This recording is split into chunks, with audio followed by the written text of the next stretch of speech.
Hey, good morning, everyone. Josh of Severe Weather. Thank you so much for joining me this morning. Got a lot to talk about, both with active weather in the Atlantic, in the tropics, as well as active weather in the Western Pacific with not one but two typhoons here. And then we're going to talk a lot about the active weather track we're seeing over the northern and eastern United States, a threat for more tornadoes today in parts of New England, and maybe another close to derecho moving through the Great Lakes region here over the next couple of days. So let me share my screen with you here, and we're going to kind of unpack things here. Now, the next system on the map beginning to start to take some shape. Models are still kind of torn on how quickly it develops, but I'm thinking it's going to be our next tropical storm, Emily, future Emily, as we get towards the end of the weekend and first part of next week. And Bermuda could be under the gun here with this storm. Now, a few days ago, there were solutions that still threaten the East Coast. That has shifted to the east due to a stronger trough. So the trough is going to be, it's like a catch-22 in the east, where it's going to protect us from a tropical threat, I believe, on the East Coast, but it's also going to lead to more volatile weather here as we round out the week, head into the weekend over parts of the Northeast. So unfortunately, we can't have it either way. We've got to have one or the other. And that trough's going to break down some of this extreme heat next week in parts of the Ohio Valley and the eastern U.S. But the next several days are going to be stinking hot. Behind future Emily, we're going to continue to see multiple waves coming off of Africa, and I suspect we're going to have more storms heading into the month of August. So things are getting ready to ramp up. Right now, a medium chance for development, not in the next 48 hours, but as we get into the weekend and the first part of next week, likely a tropical depression and quite possibly a tropical storm. Hurricane, I'm not forecasting at this point, but I think it is possible. We saw that with Dawn, but it may be once it moves past Bermuda. And again, that's well off in the future, but we're likely going to see something developing in here as we get towards the end of Sunday and Monday east of the islands. And overall, the models are tracking it north of the islands and turning it and recurving it near or to the east of Bermuda. So that's what I'll be watching for you guys here. The waters out here are super warm, running several degrees above Celsius. So we have storm fuel, but we also have some dry air and some wind shear. So not a great chance that we have a rapidly developing hurricane, but I think there's a chance. But we definitely have storm fuel in place here to sustain a tropical system all the way into the northern Atlantic near Newfoundland once we get into later next week. There is a bit of a cool wake still in the wake. Okay, wake in the wake of Dawn. That was a hurricane last week that developed in the central Atlantic and looped around for over a week and then moved north and east. And now that's affecting the British Isles. But the Gulf has pretty much been untouched, the Northwest Caribbean untouched. And once we get to a point later this season where wind shear relaxes and we start to get more action in this portion of the world, then we have a ton of storm fuel in place for a rapidly intensifying system. Many of you in Florida remember Hurricane Ian last year. It did not develop until later in September. The waters were untouched through all of August and most of September. And then as that storm formed in this region west of Jamaica, it rapidly intensified all the way up to Category 5 off the Florida coast. That is certainly something that we have to be concerned with, again, happening at some point here later in August and September. But again, nothing is ever a guarantee that far out in the future. A look at the tropics here, and let me make this a little bit bigger for you guys. And you can see the Gulf is as quiet as it could be this time of the year. We do have an upper level low south and west of the Keys here, along with a trough that is flared up over the Bahamas. A few days ago, there was a yellow area that showed a low chance for development. That has gone away. There's just too much wind shear. However, we are going to see the tropical moisture continuing to build through Florida and then up into the Carolinas here later tomorrow into Saturday. But no chance that this is going to develop into anything tropical. The Pacific side's pretty quiet. We have an upper level low off of the Baja of California, a monsoon trough here that could get a little bit more active as we head into the weekend. Here is that upper level feature that we're tracking. You can see the spin here, upper level low, which is weakening north of Cuba. Trough here near the Bahamas, producing very heavy rain over the northern Bahamas, bringing an increase in moisture here. And the water temperatures off of the Everglades, which were hitting 100, are now in the 80s. So you can see that There's no cause for alarm. We had a couple of hot days, but things are right back in the normal range due to the cloud cover, due to the moisture. So I wasn't trying to freak people out. I thought it was interesting to show those water temperatures, but I think it's a very shallow feature that can very quickly change, and we're right back into average temperatures. So while it was a hot July here in Florida, we are seeing some moderation in temperatures as this moisture picks up. And I think the second half of summer in Florida is not going to be as hot due to the fact that we are going to see more tropical threats and more tropical moisture in place as that ridge shifts farther off to the north. Here's a look at the Caribbean, and here's what's left of the disturbance that some models were trying to develop into a tropical storm, and I kind of bit on that as well. It is very much sheared, but the moisture is going to continue to move into Central America this weekend and then emerge into the Eastern Pacific. And the GFS and maybe some other models do show there is some future for this to develop into a tropical system. In the Central Atlantic, we are watching the monsoon trough here. This is the area that I think has a chance of developing later this weekend. We're seeing that development chance showing up on the GFS and Canadian models, a little bit less on the European, but continuing to show that signal. Right now, there's a lot of wind shear coming around the base of this trough here, south and east of Bermuda. So anything that gets up into here is going to struggle to form and stay formed. But as this wind shear relaxes, we should start to see things picking up slowly here, and likely a depression around this region here towards Monday. That's going to track off to the north and west. And in the Eastern Pacific, here's our monsoon trough. We've got a break with quiet weather coming off of Africa this morning. Another wave over Central Africa should emerge here later in the weekend, and that might have a chance of developing as well. The European ensembles, forget this junk here. We're not going to have a tropical depression. We may have the winds, but we're not going to have that. But here is the possibility in the Central Atlantic for development here tomorrow into Saturday. And you can see that climbs up to about 50 to 60% when we get into Sunday night and Monday morning. And then we see that that is likely going to be turning and recurving. No threat to the U.S. at this point. This is a gale that may form off the coast from our upper level trough here next Monday. But we also see likely a tropical system here south of Acapulco, Mexico. That is the remains of a reformed wave that is moving through the Caribbean as we speak. And then we see that there's really no threat beyond this one. Some of the ensembles show development with the next wave, but most don't at this point. And then we see this recurving east of Bermuda and heading up to the east of Newfoundland over the north central Atlantic later next week. So the U.S. is off the hook with this one, and it got big. I'm going to make it smaller for you guys to see. Here's why.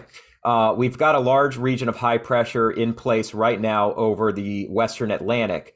We've got a weakness in between. That is starting to draw the system more northwesterly. If we were going to continue west, it would head into the Caribbean and maybe impact the islands. But this feature here is going to draw our system northward. And we've got this big trough over eastern Canada, which is continuing to show up stronger and farther south on the models. And because of that, it is going to keep the East Coast from any kind of tropical threat. Now, if you looked back a few days, you could see, and actually, as I go into the future here next week, if you look back to the GFS from a few days ago, it had this trough swinging through and a ridge rebuilding in later next week. Now, if you fast forward to today's model, you see the trough is farther back and stronger to the south and west. So we are going to cool off in the northeast, and this is going to draw our system north and recurve it. We would need the trough to be back in here to have an East Coast threat, but it's already east of Maine, you can see. So that is going to draw this system northward and pick it up and turn it away around this ridge of high pressure. So as hot as it's getting in the northeast the next couple of days, this trough is going to cool us right back down. It's going to look more like it did in June with below average temperatures, more cloud cover, and protection from any immediate threats from the tropics. So some good news, bad news, depending on who you talk to. The latest GFS model shows our flare up here on Friday night and Saturday, likely a depression at this point, although it's not going to be getting its act together too quickly. And then the system is moving north of the islands here. And let me zoom in so you all can see that. There we go. And you can see it doesn't look like a system that is poised to strengthen quickly. Probably more likely a tropical storm or even still a depression here by next Monday. And it's already kind of turning this direction. This is Bermuda right here. So it doesn't look nearly as threatening as it did a few days ago. I'm not going to act surprised because I don't think that's any shock to anybody who knows the GFS model, but it's still showing development here and a track on Monday night north of the Leeward and Virgin Islands. And then Wednesday, it's south of Bermuda and then turning to the right and passing east of Bermuda, and may actually have a chance due to the wind shear that's in the way here, may have a chance to develop into a hurricane once it gets well past Bermuda, south and east of Newfoundland. Some models are showing a stronger system, others showing a weaker system. Again, there's still so much uncertainty on this. I will say the Canadian model has woken up and now sees this system as well. It is making it a tropical storm Monday night into Tuesday, passing east of Bermuda as a tropical storm on Wednesday morning, and then continuing off to the north and east where it does show strengthening over the warm waters here, despite where dawn passed. And by next Thursday into Friday, about a week from today, we could have a hurricane over the northern Atlantic. The stronger that gets, the more of a potential threat it could be to the British Isles the week after next, say August 7th and 8th. Here's the European ensembles, nothing taking it west of Bermuda over the next week. This is through next Thursday, but you do see some solutions do strengthen this into a stronger storm, into maybe a hurricane south and east of Newfoundland, right where dawn did. So this is classic Atlantic El Nino, where we've got storms that recurve and don't get to their strongest until they're north of 35 north, which we love to see here in the U.S., because last thing we want to see is a destructive storm at this point. A couple of ensembles show weak system off of the southeast coast here this weekend, but it's not going to develop at that point. GFS still west of the European, and a few ensembles do take it nearer to the west of Bermuda here in about 7 days. So that's still on the map, but the majority of the models have shifted to the east and show this recurving around 60 west and then heading up to the northeast and maybe holding its own as a tropical storm or even a hurricane. There is, by the way, on the GFS, some possibility of slow development with our next wave moving out onto the into the eastern Atlantic, and you can see that could threaten the islands, but most of the models are killing it off at this point. So I'll be watching that for you guys, but still off to the distance at this point. Now, this is Typhoon Doksuri, and it is starting to re-strengthen. This is Taiwan, and it's now turning northward and taking aim at southeast China, but Taiwan is getting in on some of this action. A lot of heavy rain. You can still see a lot of rain over Luzon in the northern Philippines. This is a natural disaster for the Philippines. Some of these locations here getting over 20 inches of rain. Some parts of southwest Taiwan are going to see over 20 inches of rain. So while the center of the storm has managed to avoid any main landmass, it is flooding out a lot of places here in Southeast Asia between the Philippines and Taiwan. And I expect that's going to be the case as this plows into Southeast China here in a couple of days. So very rough weather expected on the southwestern part of Taiwan beginning this afternoon, our time, and overnight Asian time, and continuing through Friday and into the first part of Saturday, and then subsiding. You can see on Doksuri, the track continues to take it into southeast China here with landfall expected in about 36 hours near Zhangzhou, and then that will weaken but produce widespread flooding as it continues to move inland to China, and heavy rain as well on the eastern side of the track of Taiwan. Now you'll see we're not done. We have a new tropical depression, 6 in the Pacific. That is likely to be our next typhoon. Falcon is the Philippine name, and that unfortunately has shown a significant intensification on all the models. And you can see it is now forecast to be a very strong typhoon by the start of next week, 130 to 135 mile per hour winds.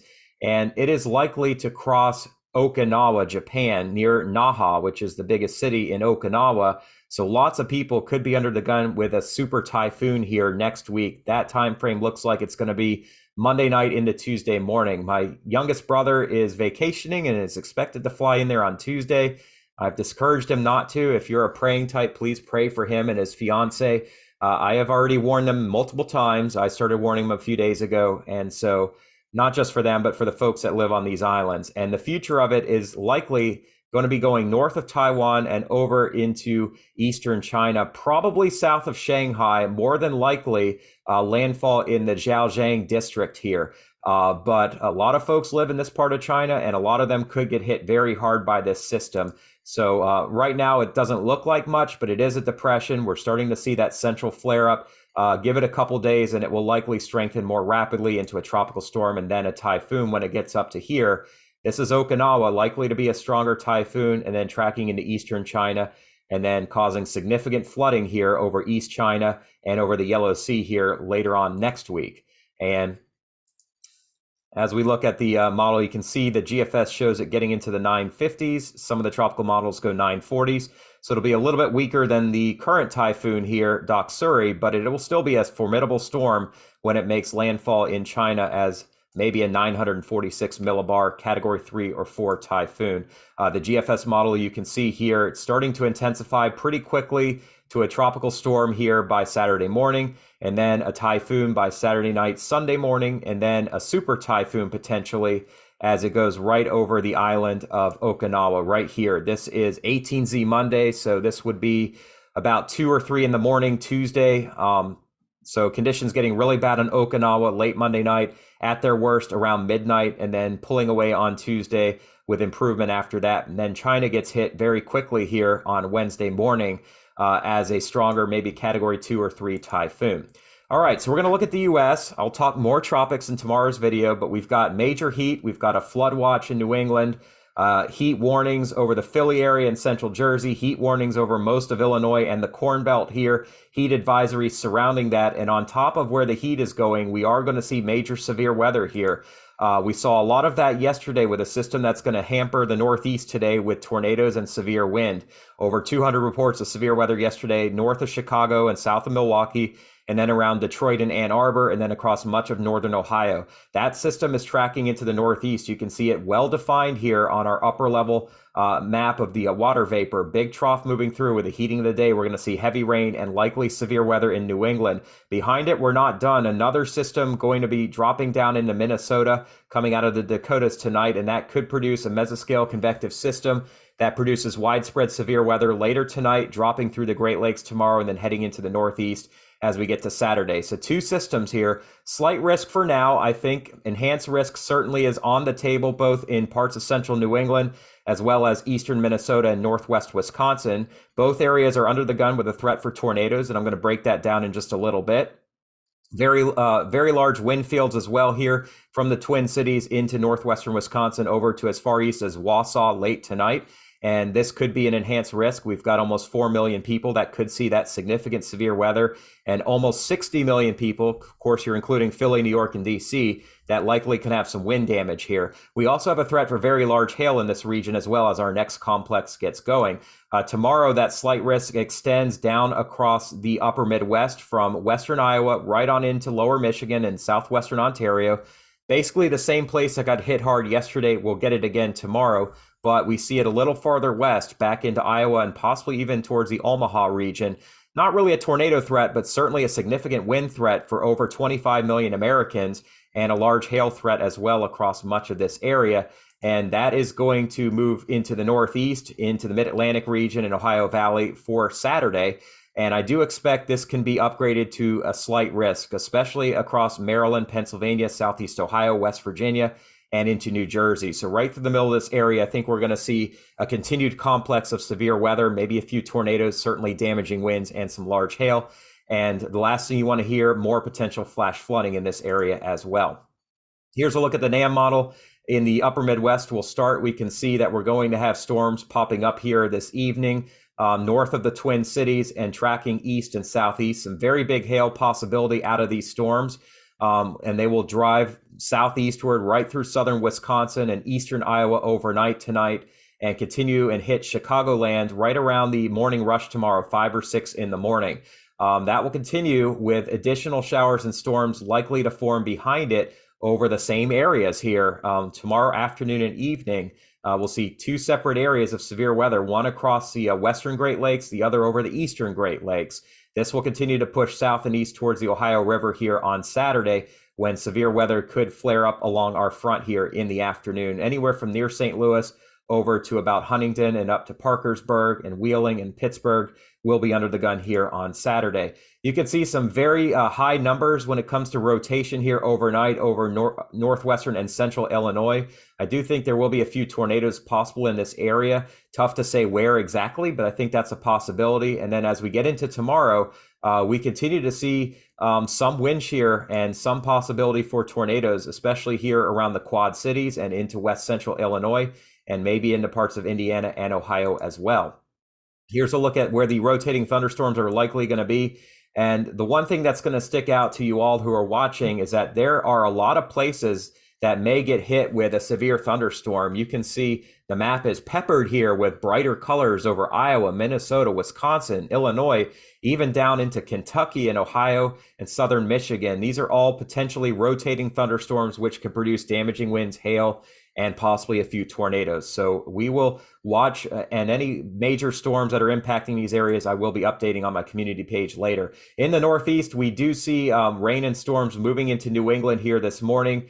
They will intensify as we get to the afternoon. Additional storms flaring up. This is 5 o'clock. So 4 or 5 o'clock, I do think Vermont and especially New Hampshire and Southwest Maine and northern Mass will be under the gun with some tornadoes in this region. This could be a rare tornado outbreak for some of these folks, maybe around Laconia and over to the west in places like Saco, Maine, and over to even Portland, down to Portsmouth and the northwest side of Boston, Beverly, Lowell, Mass, all the way down into eastern Connecticut. All of these areas could see damaging winds and maybe a few tornadoes. Supercells in the Philly area as well, Trenton, New Jersey, Westchester County here, Orange County, New York here around 6 o'clock tonight. Here's 7 and 8, and everything's going to be moving through quickly. So most of you will only get one storm. Some may see a lingering storm into the evening, and then things drop down into the Delmarva, where we could still see some severe weather here late this evening until about the midnight hour or so, and then things should die off over the eastern shore. But we get a quick break, and then Friday, more storms moving through Canada.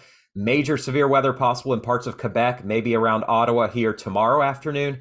And then these will move into northern New England here late in the day. We could see severe weather in northern Maine. I think today we get mist in northern Maine, but tomorrow we may get hit pretty hard.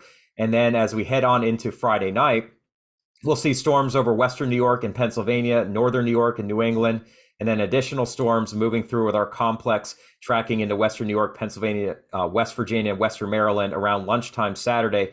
And I do think we're going to have another outbreak of severe weather in this region here Saturday afternoon. The NAM doesn't go out that far. Energy Helicity Index, this is very interesting this afternoon. We see numbers climbing into some very high totals here. Near Conway, New Hampshire, Laconia, Meredith, and over into western Maine. There's definitely some ingredients in place here for a tornado this afternoon. This is a sounding from 4 o'clock. You could see a tornado possible hazard. We see very unstable atmosphere, very good lift and wind shear as winds out of the south turn quickly into the west-southwest as we get above a kilometer in the atmosphere. The storm slinky here indicates tornadoes will be possible. And I think it's going to be central New England that gets hit the worst here, but possibly even southern New England and maybe even around Philly and New Jersey. We have to keep an eye on things. This moves out. Tomorrow's a quieter day, except in Canada.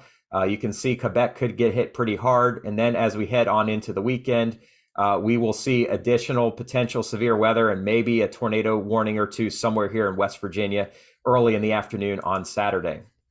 Run-to-run maximum updraft helicity shows we are going to have rotating storms across northern New England, central New England, Philadelphia, New Jersey, Ohio, Maryland, central and eastern Virginia. Just a lot of places that could have severe weather here in just the next 60 hours. Then as we head to the southeast, you're going to miss most of the severe weather here in the southeast. It's just going to be very hot, but moisture is going to ramp up here across Florida as we head towards the weekend. And really nothing tropical showing up on the NAM at this point, but just some showers that could impact the coastal sections. But if you look at Florida here, you see we're going to see heavy rainfall moving in from the southeast today and additional showers and storms tonight and tomorrow. So the heat finally gets knocked down, the humidity climbs, and we see a lot of rain over the next 60 hours with potential amounts of 2 to 3 inches here on the Space Coast and the Treasure Coast, and significant amounts maybe even affecting the Bay Area here, Sarasota and Tampa. Few places could see maybe upwards of 6, 7, 8 inches of rain when all is said and done here in the next 24 hours. Heat is a big deal. We see triple digits into Nebraska today, upper 90s in Virginia and North Carolina. That heat continues over the central part of the country. It continues in the Northeast tomorrow with a high of 100 in Baltimore and Annapolis. That will be pushing record levels here, 90 in Boston, 96 in New York City. As that front sweeps through, though, we are going to cool off slowly over the weekend. The Great Lakes are cooler on Saturday. It's still very hot in the Northeast, but Sunday, much cooler as we drop into the 70s and 80s across this region. And the heat starts getting squashed here as well across the central part of the country. Big trough swings through. And next week, while it's hot in the plains and hot in the southeast, it's cooler in the mid-Atlantic and comfortable across the northeast. And that will continue to be the case into the start of next week. Thank you all so much for your time. We do have a membership channel. If you want more detail, you want faster responses and more tailored forecasts, I'm happy to answer those. I'm a child of God and I give God all the glory for what I can do. And I'm happy to pray for you, prayer requests in the membership channel as well. But I can't do this without God. It is my gift to you guys to be a forecaster. God has gifted me that, and he's called me to share my faith with you. And I just wanted to real quick read a passage about that. This is from 1 John 5. Whosoever believeth that Jesus is the Christ is born of God, and everyone that loveth him that begat loveth him also that is begotten of him. By this we know that we love the children of God, when we love God and keep his commandments. For this is the love of God, that we keep his commandments, and his commandments are not grievous. For whatsoever is born of God overcometh the world, and this is the victory that overcometh the world, even our faith. Who is he that overcometh the world, but he that believeth that Jesus is the Son of God? This is he that came by water and blood, even Jesus Christ, not by water only, but by water and blood. And it is the Spirit that beareth witness, because the Spirit is truth. This is a demonstration of God's love. God loves us. He's never going to turn his back on us. He's given his son Jesus to die on the cross for us. All we have to do is show our love back and obey God's commands. They're not burdensome. These are not hard, not killing people, not disrespecting people, not committing adultery, respecting your father, your mother. I'm not going to go over the 10 Commandments, but God created these so that he could form a covenant with us and share the love with us that we could share back with him, and he'll never turn his back on him. For about 30 years of my life, I didn't really know God. I didn't know Christ. I never believed, and I just kind of did my own thing. I went with the worldly ways. It's very easy to do that. It's very easy to just assimilate with what everybody else is doing. But I came to a realization that if I continued on that track, I was not going to be saved. I was not heading in the right direction. I was just continuing to drop into a downward abyss, into a downward spiral. And if not for just a window that opened up for me to learn more about God and his promises through Jesus Christ, that I've been able to confess that I'm a Christian man and that I will be saved by God eternally. And I wanted to share that good news with you because these are not burdensome commands. This is just making a choice. It is choosing to believe that there is a God, he created us, and that we can be saved eternally and not falling into the pit of hell when our time on earth, which is short here, is gone. Lord, through Jesus Christ, has overcome the world already. There will continue to be difficult times here in the world. I think we all can agree to that. There will continue to be weather challenges, climate challenges. There'll continue to be that. However, in the end, when Jesus comes again, we have the choice to be saved by him by declaring victory over the world.